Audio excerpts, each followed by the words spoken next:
Jersey Shore, hopping in the ocean today. It is March 4th, March 5th, and yeah, so water's a bit chilly. Not too bad. Just going in for a little ice bath, Go in for a little breathing. Want to bring the GoPro in, talk today about suffering. I know I briefly mentioned it last time I did the ice bath video, but what is suffering, right? Suffering is the attachment to the body and the mind, and the thought that the mind and the body are I, when the I thought is more than the body and the mind. The mind is the learner, and the body is the learning device. So we go through this life using our senses to perceive and our body to feel, and that's how we learn. But then the mind takes what it does with that information and learns from it.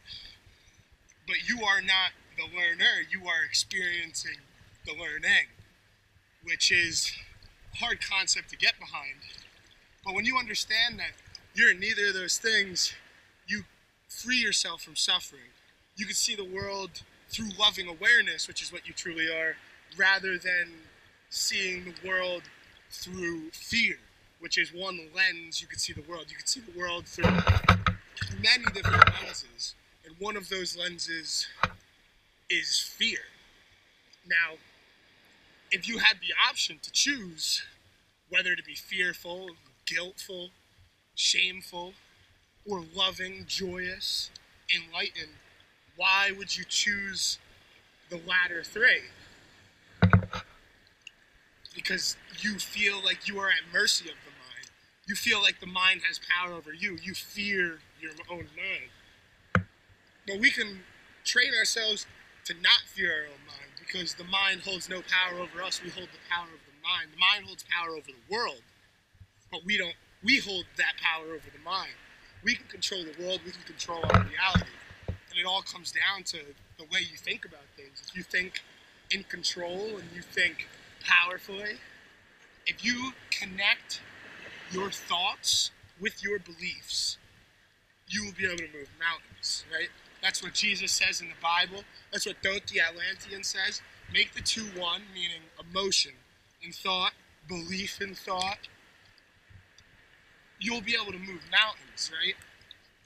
It's an interesting concept because a lot of people have beliefs that they don't fully believe. A lot of religions, and you can point out contradictions in their own belief system, and they say, hey, maybe you're right. Like, if you can say that about your beliefs, maybe you don't fully believe those things, which, I'm just trying to figure out what to believe in wholeheartedly and fully, and I don't know if I fully have found that, but I'm on the search to find as close as I can get.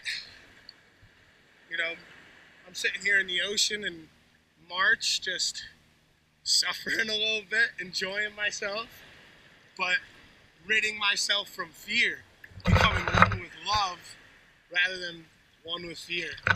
And that's all we can really do is just love, because fear does not really exist. Fear is simply the absence of love. And you are loving awareness at your very core, and fear is the lack of that love, because love is unconditional. Love is omnipresent. Love is everything. Love is light. We are light beings experiencing a light matrix. The only thing we can do is love. It's an arbitrary concept, as it was for me in the beginning, but once you start practicing meditation and contemplation and putting your body through things you think you never could do before, and then you start to see the world through a different lens. And I've been seeing it through the lens of my spiritual eye, seeing the subtle energy in everything, seeing the divinity, the God, and the oneness within everything, and taking me a little closer to God. A lot of people say God's a man in the sky, and I say no. I say no.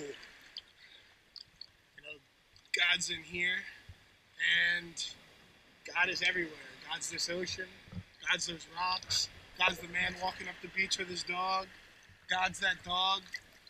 We're all just God, which is our awareness, experiencing God's creation.